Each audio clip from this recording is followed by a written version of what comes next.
sé si con mi poco léxico y los recuerdos podré estar a la altura del carácter emocional que nos presentó esta película. Es una película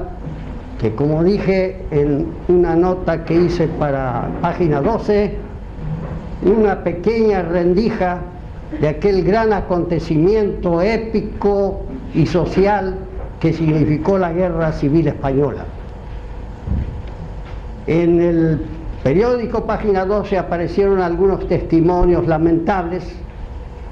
que yo solamente referí sin dar los nombres, señalando que no habían comprendido aquel acontecimiento tan grandioso personas que en aquel entonces tenían 17 o 18 años y que se atrevían a juzgar y a calificar al movimiento anarquista como de utópico o de locos, o despotricando contra las colectivizaciones que se realizaron, no solo por parte de los anarquistas españoles, sino también por los trabajadores de la UGT, de la Unión General de Trabajadores, que eran de origen y de inspiración socialista, mientras que la Confederación Nacional del Trabajo era de inspiración anarquista. Y dije en aquel entonces de que no habían comprendido lo que había pasado. Alguno inclusive señaló de que había ostentado el título de comisario del pueblo cuando apenas tenía 18 años. Y para nosotros en aquellos tiempos muchos de los comisarios al servicio del estalinismo habían sido más bien organizadores de persecuciones internas dentro del ejército voluntario español. La película tiene un final trágico, como fue también trágico el destino del movimiento libertario de la República y de tantos hombres que ofrendaron sus vidas en aras de la defensa de la libertad y de la lucha contra el fascismo, que entonces había presentado sus fases más peligrosas. La película indudablemente nos da una idea de lo que significó el extraordinario esfuerzo constructivo que realizó el pueblo trabajador junto con los hombres libres de la República Española. Nos demuestra cómo al día siguiente de esos acontecimientos que muestra al principio de la película, los trabajadores tomaron en sus manos los talleres, las fábricas, los campos y trabajaron las tierras, organizaron de inmediato las cooperativas y las colectividades agrarias en casi toda la España republicana, coordinaron sus esfuerzos, dignificaron la vida del trabajador de la tierra y a la vez posibilitaron habituallar al ejército republicano, fuese voluntario o ya movilizado,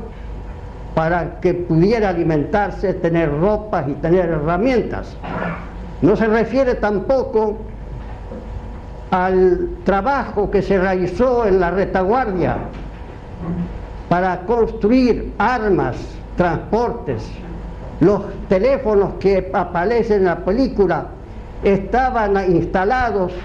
por los mismos trabajadores telefónicos. Los ferrocarriles, los barcos, los tranvías, los metros estuvieron en manos de los trabajadores. Los espectáculos públicos estuvieron en manos de los trabajadores y organizados en colectividades CNT-UGT. Toda la vida económica y social, multiplicada por el esfuerzo que había que realizar para la guerra, fue hecho a inspiración de anarquistas, fundamentalmente en la parte de Cataluña y de anarquistas y socialistas en el resto de la España republicana, mientras sus mejores hombres y su mejor juventud se organizaba como podía para salir y enfrentar al fascismo, liberando diversos pueblos, que por otra parte no tuvieron necesidad de esas discusiones que aparecen en la película, porque eso ya estaba íncito en el espíritu, la propaganda, en la preparación que se había hecho durante más de 70 años, de la propaganda y de la prédica que se había realizado en favor de la liberación de los trabajadores y de los pueblos. De manera que por eso digo, me siento un poco constreñido, primero por el tiempo y segundo por la responsabilidad que advierto de tener que decir tantas cosas y en poco tiempo, porque queremos permitir que la gente establezca un diálogo con nosotros. Pienso que convendría inclusive hablar después de lo que sucedió de la guerra, de la conducta que tuvieron los anarquistas cuando terminó la guerra, su lucha permanente para mantener la resistencia, la conducta moral que hizo que un compañero como Santillán, cuando llegó otra vez a España, le ofrecieran los sueldos que le correspondía como ministro de la Generalidad de Cataluña y él no lo aceptó. Mientras yo sé que muchos de los que estaban aquí hicieron, no aquí en esta reunión, entiéndome, sino que los que conocí aquí en la Argentina hicieron todos los trámites posibles para seguir cobrando como oficiales o como comisarios o como elementos que habían estado en la guerra. Muchos de nuestros compañeros ni siquiera hicieron esta gestión. Fueron hombres de consecuencia porque fueron a la lucha desinteresadamente y queriendo realmente cambiar la sociedad por una sociedad libre. Puedo agregar a esto, y de las muchas cosas que se me ocurren, pero me temo descarrilarme, puedo agregar que durante la lucha en España pudimos observar lo siguiente: nadie tenía miedo de criticar a nadie. Nuestra organización sindical y nuestras agrupaciones no actuaron como la Gestapo en Rusia. Nadie tenía miedo de que lo detuvieran porque era espía o traidor, o lo que ha sucedido después en otros países bajo la férula de los comunistas, como ha sucedido en Cuba, donde a los hombres se los ha detenido, se los ha torturado, se los ha condenado a 30 años por ser enemigos del régimen, porque esa acusación podía hacerse fácilmente. Al contrario, nosotros tuvimos que hacer en España muchísimos esfuerzos para defender a más de un compañero, porque la organización de servicio militar instaurada por el estalinismo hizo de que se detuvieran bajo las falsas acusaciones. De esto la película da alguna idea, pero esto ha sucedido en escala gigantesca, no una cosa de un grupo determinado. Por eso dije en mi nota de que esto es una pequeña rendija que deja ver lo grandioso del drama, porque además el director de la película es un genio, según lo califican, para motivar las emociones generales. Y no sé, no sé cuánto tiempo ya llevo, porque muy poco. Sí. Pero de todos modos, te puedes reservar para después responder. Quiero terminar un poco, ¿cómo decir? Un poco teatralmente quizás, que me disculpen. Pero yo aquí tengo el carné de la Federación Anarquista Ibérica y lo mantengo como un recuerdo sagrado, y no he roto el carné de un partido porque me ha desilusionado. A mí no me ha desilusionado la ideología que tengo. Bien.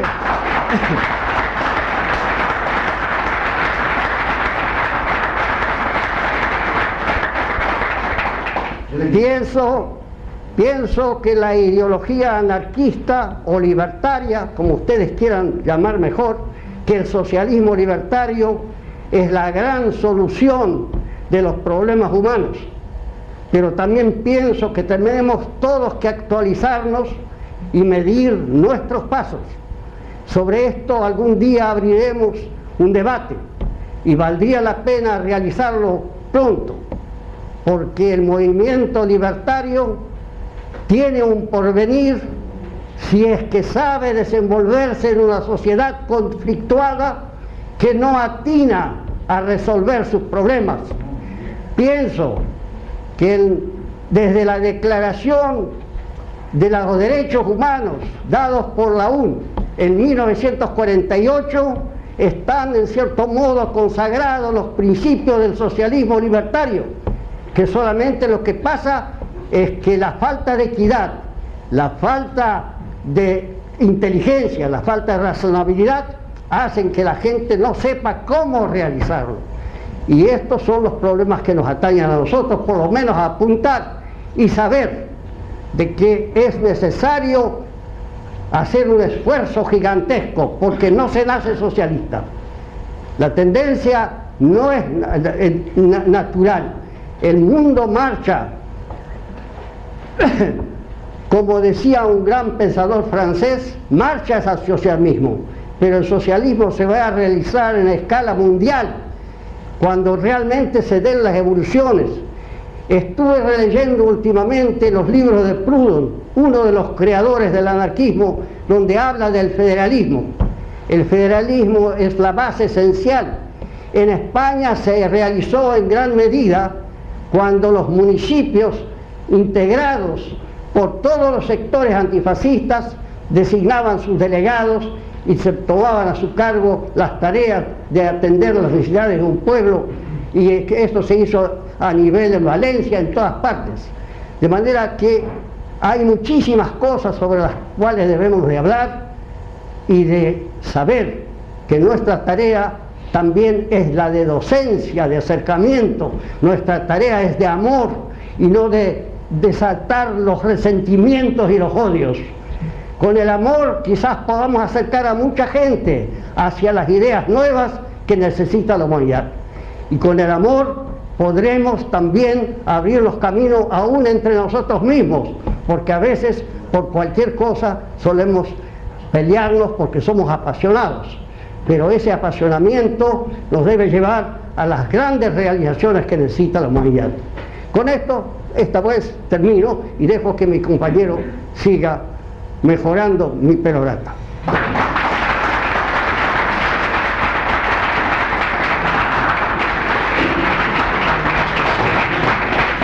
De manera que tiene un conocimiento directo y real de muchas de las cosas a las que se ha referido, muy así por encima, y que también en el caso de Jacobo Amahir, él ha sido desde los primeros meses de la Revolución director de la publicación anarquista de la FAI, Tierra y Libertad. Que son antecedentes y datos que pueden ayudar a comprender que los que están hablando realmente saben lo que dicen y no están improvisando de ningún modo.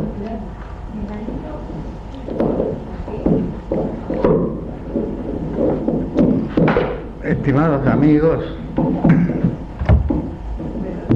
en verdad, viendo esa película una y otra vez, queda uno casi sin deseos de hablar, de comentar, sobre todo cuando algunos de los detalles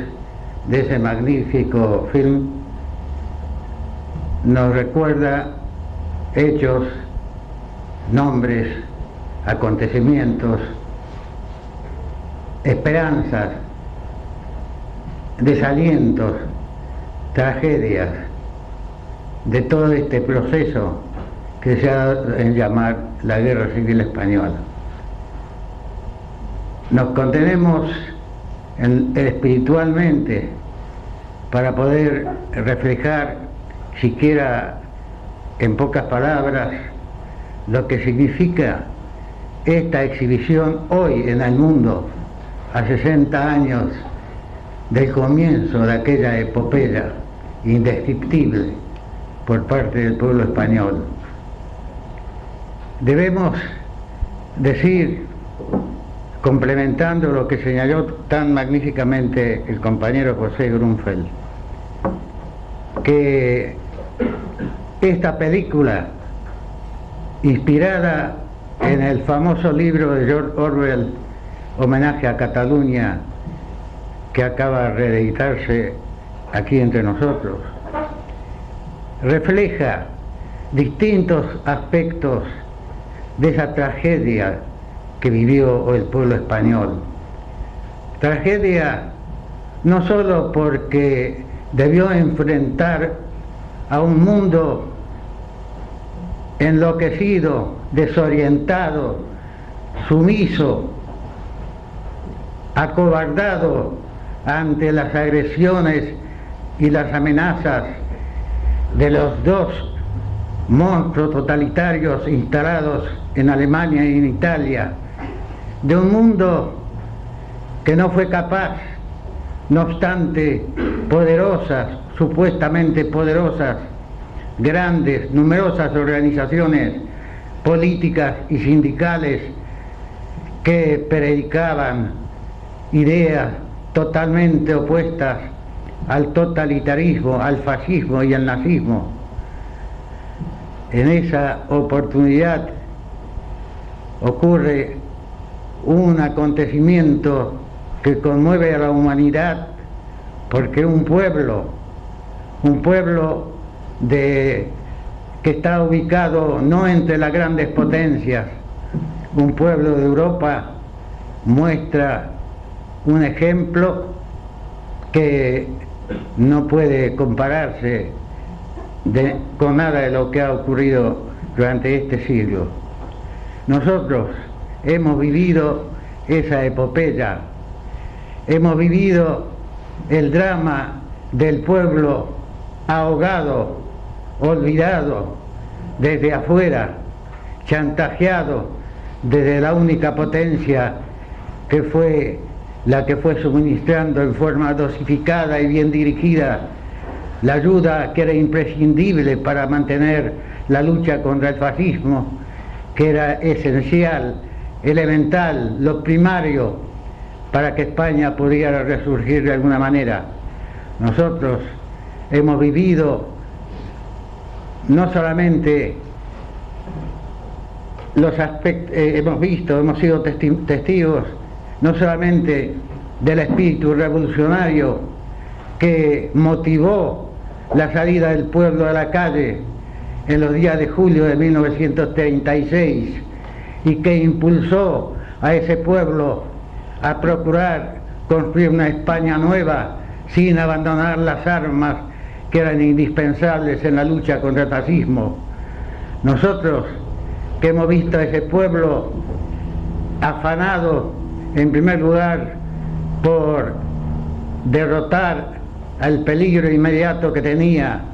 pero al mismo tiempo que hemos visto a ese pueblo inspirado en ideales que durante más de 70 años fueron creando en la gente, en las organizaciones orientadas según principios libertarios, el ideal supremo de modificar las condiciones de vida. Ese pueblo que había tenido la experiencia de monarquías y de repúblicas, y de la segunda incluso república con regímenes de derecha, del centro y de izquierda, y que no vio resueltos sus problemas esenciales, y que se lanzó a realizar un cambio profundo. No quería volver a lo que había motivado y desembocado en este drama de una sublevación militar que fue factible en parte porque los propios gobernantes de la República mantuvieron en las cúspides de las Fuerzas Armadas a los mismos que estaban siempre complicados con las derechas, con la monarquía, con los caciques agrarios, con los jerarcas de la Iglesia. Ese pueblo se puso a pelear y a construir. Y en esa película vemos parte de esos dos capítulos esenciales y del tercero, que fue uno de los factores del final inmerecido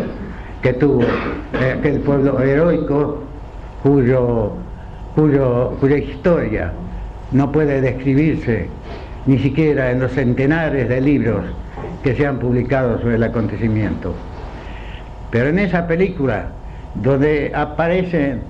aspectos del heroísmo, las penurias de los frentes, y después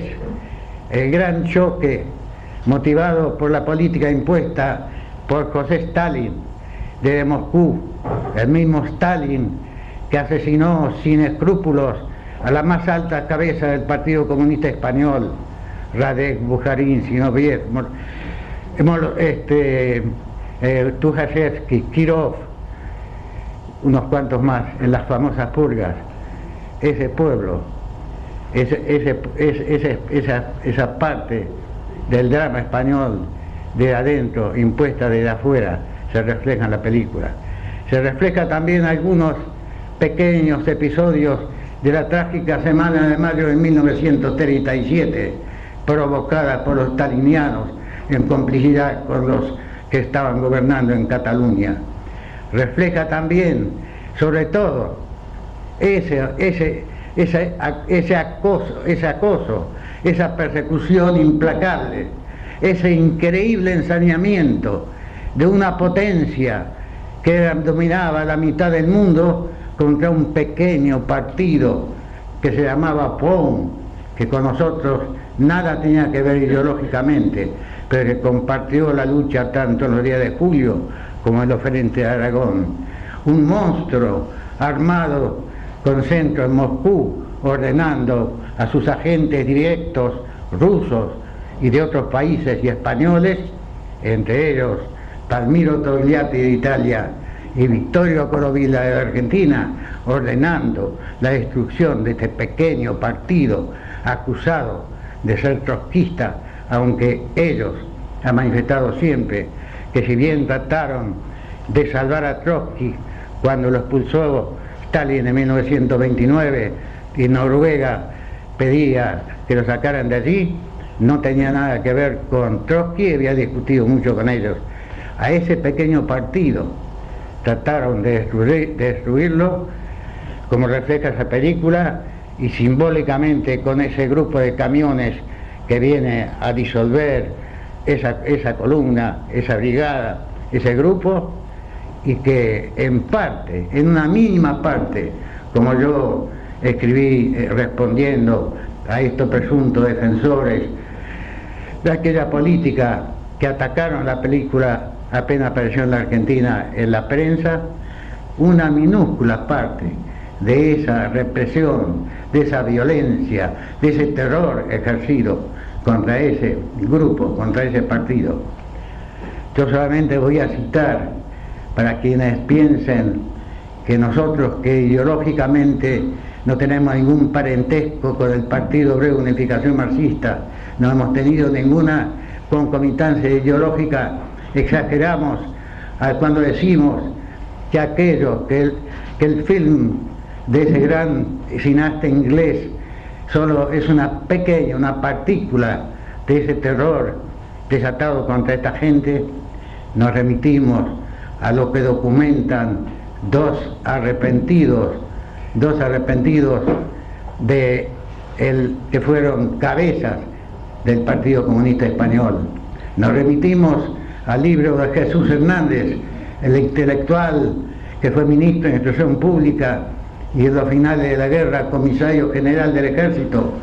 que después de ir a Rusia, a la Unión Soviética, como todos los altos jefes, después de la derrota del pueblo español, pudo salir desesperado de aquel supuesto paraíso después de ver todo lo que estaba ocurriendo. Este señor Jesús Hernández, en el libro titulado Yo fui ministro de Stalin, él que fue la cabeza más inteligente, junto con Uribe y José Díaz y la pasionaria de aquel pequeño partido que se hinchó gracias a las imposiciones del chantaje impuesto desde Moscú, en él describe de pe a pa, con nombres y apellidos y fechas, todos los capítulos desde la iniciación de la guerra, de esa película, de esa política terrible de represión, de persecución, de calumnias, de mentiras, de infamias. Y en esa obra se confirma con creces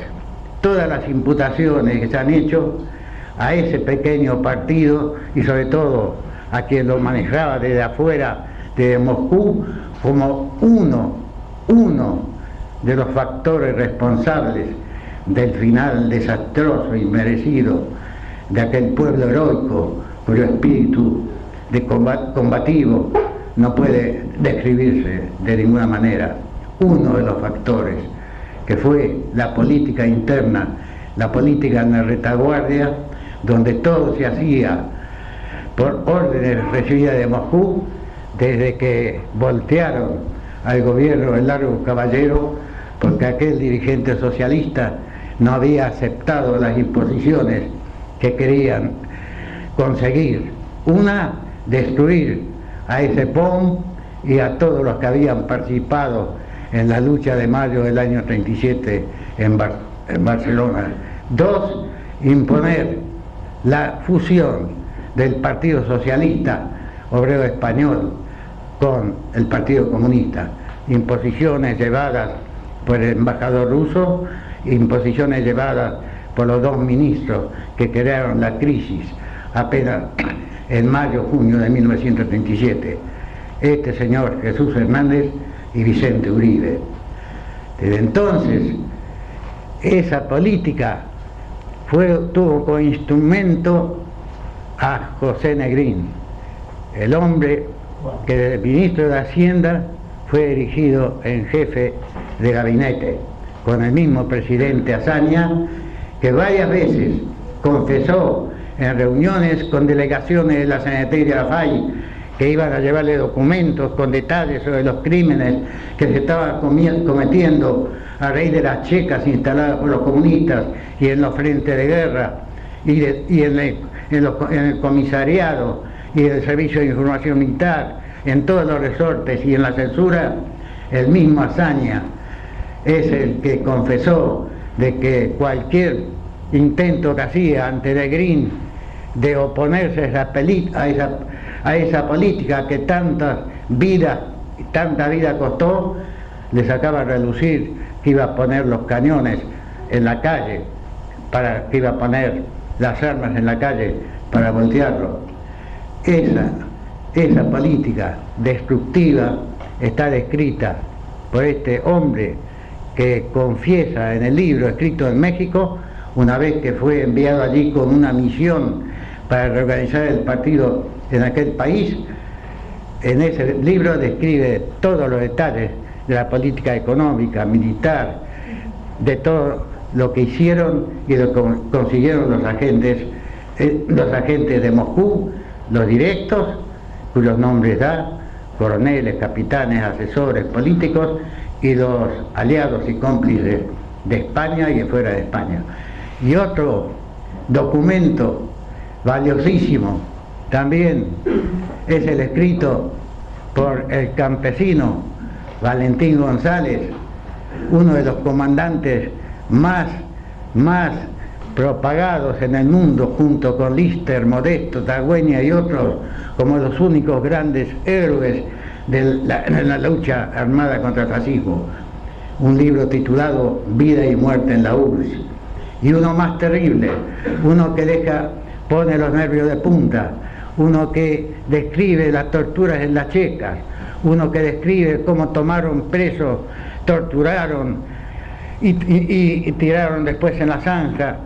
al líder máximo de su partido, Andrés Nin,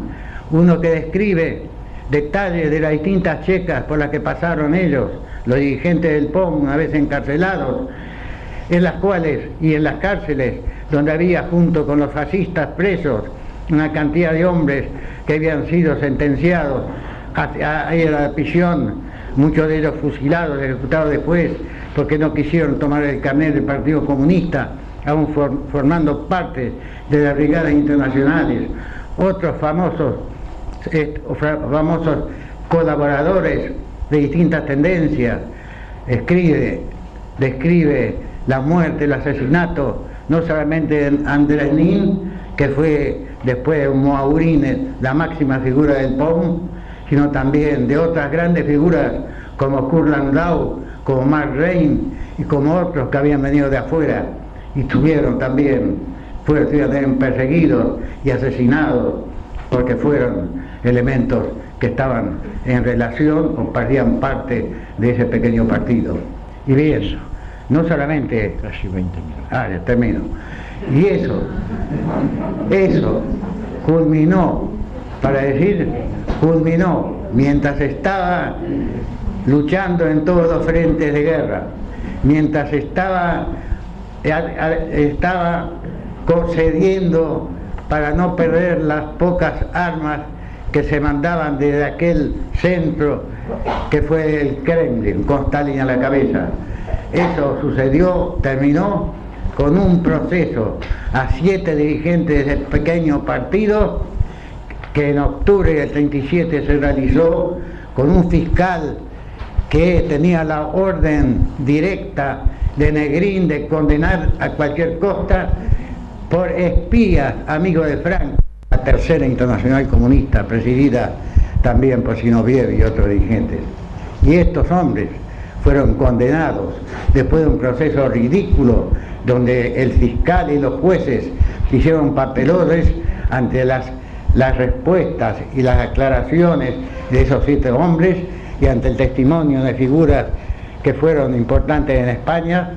como Largo Caballero, como Irujo, como Federica Montseny, como Araquistain, como Sugasagotia y otros que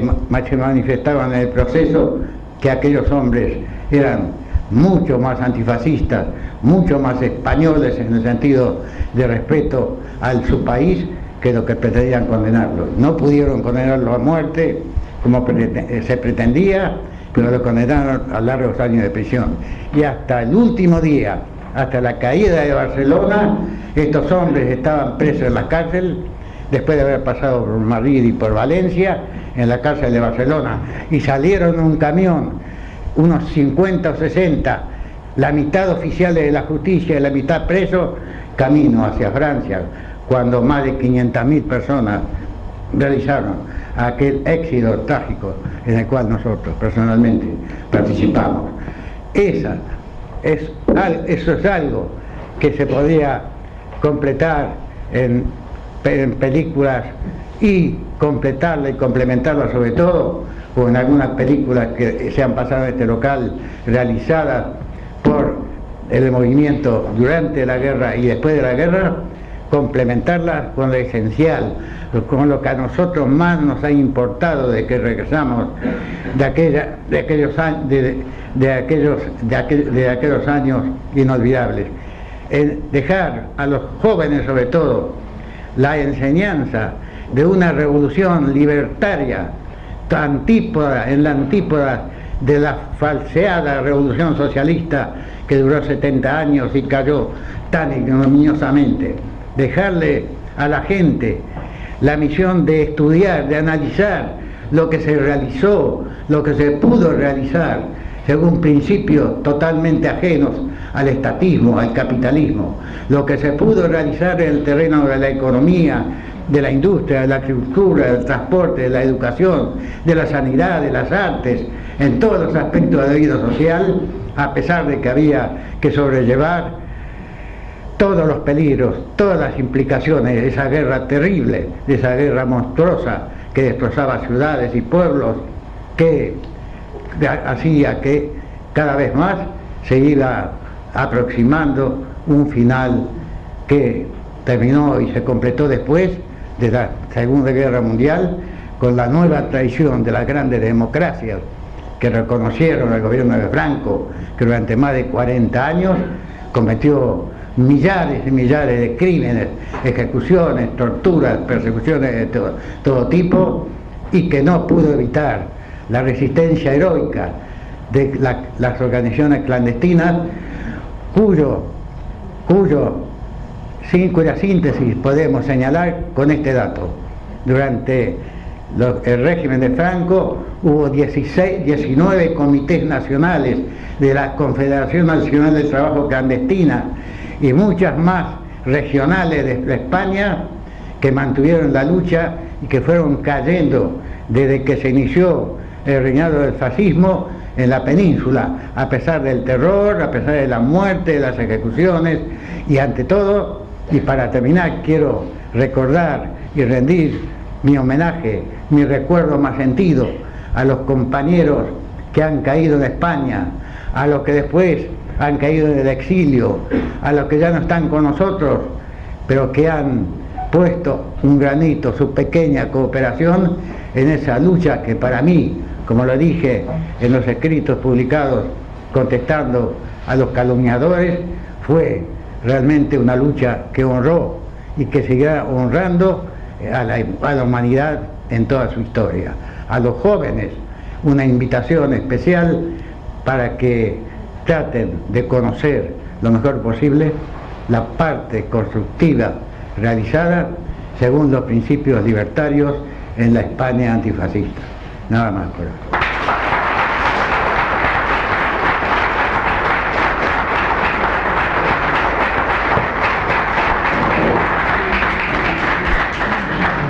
Nuestras ideas acerca de la revolución social, se basaban fundamentalmente en un proceso natural que había descrito muy bien Eliseo Reclus en su obra Evolución y Revolución. Las revoluciones, según Eliseo Reclus, eran producidas cuando el régimen que regía hasta entonces se descalabraba, no representaba ya el pensamiento ni las necesidades de una sociedad, y hacía una figura ejemplar en un dique que contenía las aguas, pero cuando las aguas llegaban a cierto punto resquebrajaban las paredes y las aguas empezaban a irrumpir, desahogaban sus energías, rompiendo todo a su paso. Algo parecido sucedió en la Revolución Rusa y está muy bien descrita por la obra El Doctor Zhivago, de un gran escritor ruso. Y algo parecido pasó en España. Nosotros sabíamos perfectamente que las revoluciones por decreto o las revoluciones voluntariamente realizadas no tenían triunfos.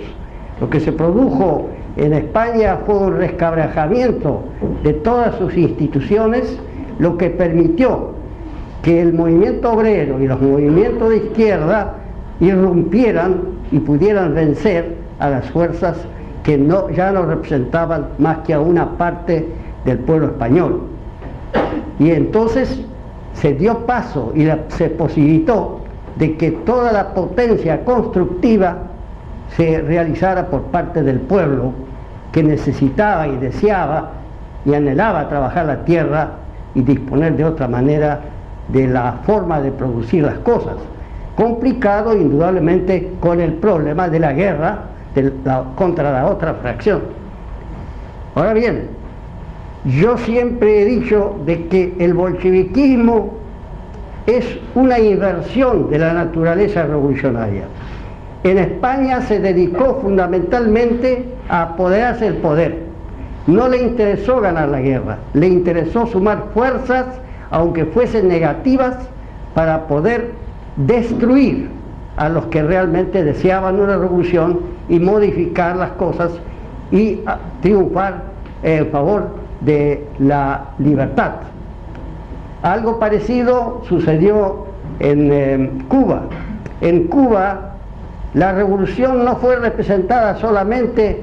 por el movimiento de Castro, ¿no?, en la Sierra Maestra. Había 5 movimientos luchando contra Batista, pero el que se preocupó de desatar y tomar el poder fue el sector stalinista. Los stalinistas se han especializado en desnaturalizar los movimientos naturales de los pueblos para apoderarse del poder. Y por eso hemos sido muy enconados adversarios de esto. Ahora, ¿qué sucedió con el POM? El POM era de formación marxista, indudablemente, y tenía la religión, era un concepto religioso, el de querer manejar las cosas a través de la dictadura del proletariado, sin advertir de que de esta manera tendría que haberse impuesto sobre todo el resto de los republicanos españoles, cosa que advirtieron muy bien nuestros compañeros, y por eso no quisieron tomar el poder cuando Companys le dijo: ustedes han vencido la sublevación militar, tomen el poder. Y los compañeros dijeron: no, lo que nosotros queremos es ponernos de acuerdo con todas las fuerzas republicanas para enfrentar la lucha que se nos presenta. Creo que obraron muy bien, y inclusive frente a la interpretación que algunos doctrinarios del anarquismo dieron como negativo por estar en el gobierno, decíamos nosotros que esto era más bien un comité de defensa popular contra los intentos reaccionarios del fascismo mundial, como efectivamente sucedió. El gobierno era más bien un comité de unión nacional republicana contra las fuerzas de la reacción mundial, que después tuvo las circunstancias y la desgracia de tener como aliado a los comunistas, cuya acción destructiva insumió más del 50% de las energías de las fuerzas democráticas, porque los comunistas empezaron no solamente a hacer sus maniobras para apoderarse del poder, sino que además para reunir a todos los elementos que por H o por B querían camuflarse, acomodarse y estar dentro de las filas para aprovechar la situación, no para luchar desinteresada y osadamente como lo hicieron los demás sectores. De manera que esto creo que también conviene tomarlo en cuenta. Pero a mí me gustaría además que algún día las cosas y las lecciones constructivas que hemos obtenido de la Revolución Española sean consideradas a un nivel moderno, es decir, lo que está sucediendo ahora, de cómo estos ejemplos en muchos aspectos podrían servir para realizar cosas que necesitan los pueblos actuales, sometidos a una desocupación sistemática por el avance de la tecnología, sometidos a un concepto de inequidad que todavía persiste y está muy arraigado en el alma de la gente. ¿Cómo podríamos organizar una sociedad que realmente sea más equitativa, más libre y más constructiva para afrontar todos esos tremendos problemas que se están presentando, que no son solamente los que se refieren al trabajo, se refieren a la contaminación, a la explosión demográfica y a una cantidad de otras cuestiones que ya afectan no solo a la vida inmediata, sino que afectan al cercano porvenir de todas las especies animales que pueblan la tierra. No, por ahora.